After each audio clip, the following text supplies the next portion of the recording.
बहादुर और सुंदर रानी।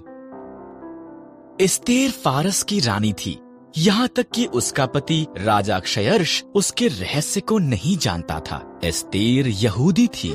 एस्तेर का रिश्तेदार मोर्दकै महल में कार्य करता था और उसकी देखभाल भी करता था। राजा क्षयर्ष के सलाहकार हामान ने एक बड़े इनाम को प्राप्त किया। वो बहुत घमंडी था। मोर्दकै के सिवा हर कोई उसके आगे सिर झुकाते थे। हामान अपमानित हुआ। उसने मोर्दकै और सभी यहूदियों को मारने की प्रतिज्ञा की।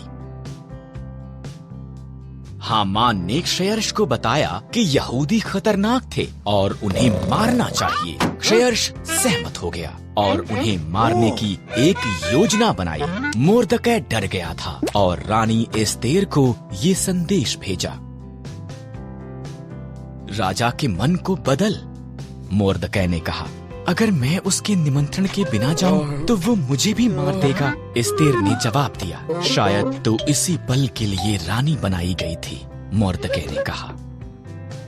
एस्तेर साहस के साथ ये प्रयास करने के लिए सहमत हुई। वो सिंहासन के कमरे में गई। राजा क्षयर्ष उसकी सुंदरता से चकित हुआ और उसे अंदर निमंत्रण दिया। क्या हम हामान के साथ रात का खाना खा सकते हैं? उसने पूछा।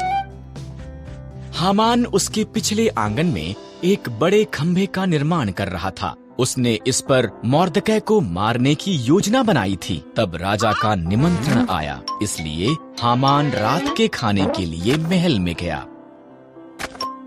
एक मनुष्य मुझे और मेरे लोगों यहूदियों को मारना चाहता है, एस्तेर ने राजा क्षयर्ष को बताया। कौन ऐसी बात करेगा? उसने पूछा। दुष्ट हामान, एस्तेर रोई। हामान, सिपाहियों, उसे मार दो।